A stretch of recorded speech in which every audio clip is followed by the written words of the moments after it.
Welcome to the Wolf Sports Show. Trusted, proven analysis of all 32 teams every week during the NFL season.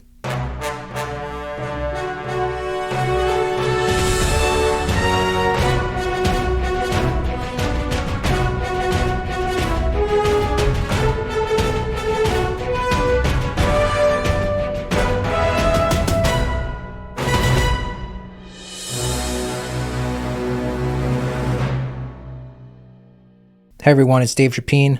Welcome to the Wolf Sports Show. It's great to have the NFL back, kicking off tonight with the Eagles hosting the Cowboys. Should be another fun season. If you missed it, we're now on YouTube as well. Some of you might be listening here on YouTube as we upload the podcast there as well. But if you haven't subscribed to the channel, you can find us there at Wolf Sports. We've also started using Instagram and TikTok a little more now. You can find us on there at Wolf Sports HQ. This first episode for the 2025 NFL season, we'll give a quick thought on all 32 teams. And at the end of the episode, I'll share my Super Bowl 60 pick. So just a quick thought for all 32. Starting with the AFC, going division by division, then going through the NFC by each division.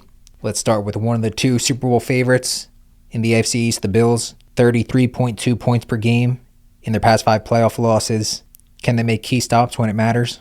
For the Dolphins, again, it's going to be quick, and I encourage you to go to wolfsports.com to read the full season preview, power rankings, everything we have ahead of the season and every week during the year.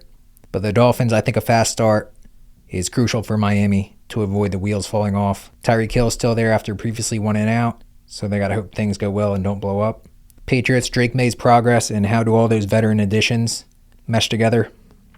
The Jets lost Elijah Vera-Tucker, their right guard for the year, due to a torn triceps, so that obviously hurts, and the Jets need a top ground game.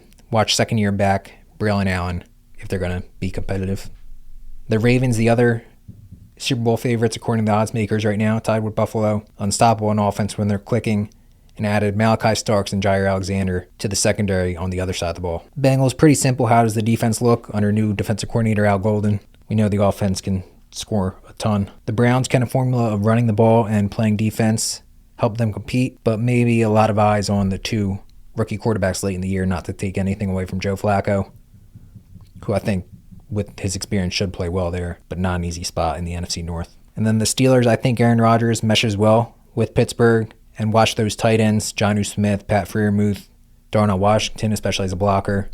Connor Hayward, Rodgers seems to like in Arthur Smith's offense. Houston Texans, new offensive coordinator Nick Caley. I think we see a resurgence from Nick Chubb with Joe Mixon looking uncertain for the year. The Colts, 2 new starters on the offensive line. Not ideal. They need to pave lanes for Jonathan Taylor, make things easier on Daniel Jones, who I think can have success if the line does hold up. Jaguars, if Trevor Lawrence stays healthy and performs at a high level, the Jags can be a surprise team. One of the critical figures in the league this year in Lawrence, former number 1 pick. Speaking of number 1 picks, the Titans have one with Cameron Ward at quarterback, going under the radar a ton. Defense needs to be really good, must be able to run the ball to take pressure off Ward. FC West, the Broncos, I think if the ground game improves, the sky's the limit for Denver. Hopefully Dre Greenlaw is healthy at linebacker, because that's a big addition if he's healthy. Chiefs thought maybe would start taking a step back after getting blown out in the Super Bowl. Unfortunately for many hoping that to be the case, it looks like they had an outstanding offseason and could have a top-tier offensive line. Raiders, watch for the competitiveness under Pete Carroll and Chip Kelly's return to the NFL as an offensive coordinator. Concluding the AFC, the Chargers, I'm anxious to see them open it up a little more, maybe with Justin Herbert at quarterback, given his talent, but that's got to be balanced with Jim Harbaugh and Greg Roman. They want to run it. Something to watch in LA. To the NFC, starting with the NFC East, and the Cowboys, of course, a massive late story. Ahead of the season, no Micah Parsons, trade him to Green Bay.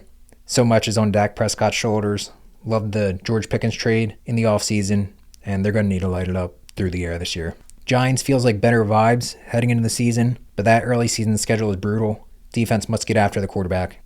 The mindset of the Eagles coming off their Super Bowl victory, moving on to the next mission, is outstanding. I don't see why they'd fall off with that offensive line and that talent. I expect them to be among the final contenders for Super Bowl again this season. Commanders relying on a lot of veteran players, including bringing Deebo Samuel and Laramie Tunsil at left tackle. And it worked out last year with the leadership they brought in, guys like Zach Ertz. NFC North, the Bears, not just for this year, but for the next several, it's about Caleb Williams and Ben Johnson pairing. The Lions, where Johnson came from, replacing 2 coordinators. I think Detroit just has a juggernaut of talent. Packers, the Parsons edition, massive boost to the defense. Watch the consistency for Jordan Love at quarterback. Vikings, J.J. McCarthy in a fantastic spot with Kevin O'Connell. A lot in the NFC North and in the NFC hinge on his performance. The Falcons, pass rush, found some life at the end of last season, and then added Jalen Walker and James Pierce Jr. in the first round. High upside team to watch, with Michael Penix now taking over at quarterback. The Panthers, Bryce Young looking to pull off a lot of magic to keep Carolina in games. The addition of Tetairoa McMillan as the first-round pick at receiver, number 8 overall pick, definitely helps him. Saints considered the worst team in the league right now, but Spencer Rattler has a good opportunity at quarterback after winning the offseason and summer competition. The Buccaneers, extremely talented roster, plenty of guys for Baker Mayfield to distribute to, but ultimately needs to take care of the ball, especially in playoff games where they expect to be.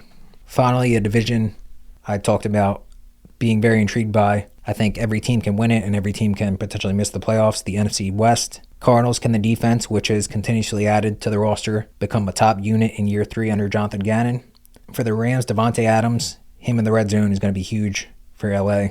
The Niners, I'm watching this receiving group with rookie Pearsall as a key guy in his second season. A lot of receivers for San Fran banged up during the summer. And finally, the Seattle Seahawks, the Sam Darnold and Clint Kubiak pairing with Jalen Milroe, explosive rookie quarterback, sprinkled in. Watch him long-term especially. Can be dangerous if Kenneth Walker and Zach Charbonnet are running wild for a team that won 10 games last year. So yeah, there's the thoughts that come to mind for all 32 ahead of week 1.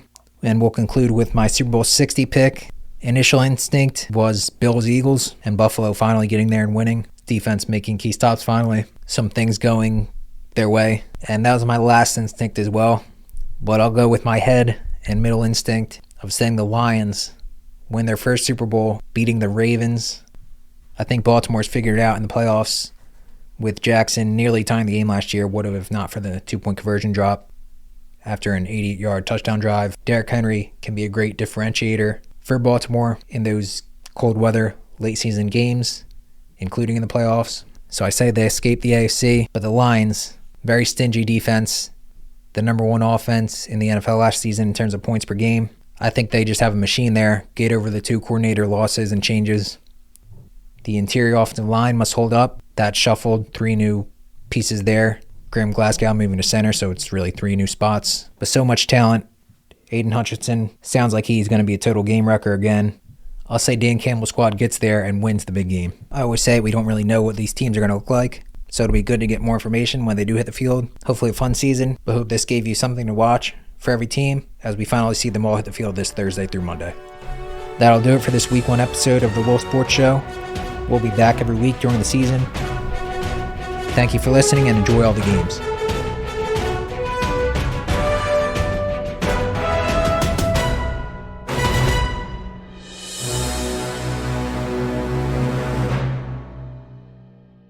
Thanks for tuning in to the Wolf Sports Show. To continue the conversation and read our in-depth articles, head over to wolfsports.com. Make sure to subscribe to the channel right here on YouTube, and you can also find the audio version wherever you get your podcasts. We'll see you next time.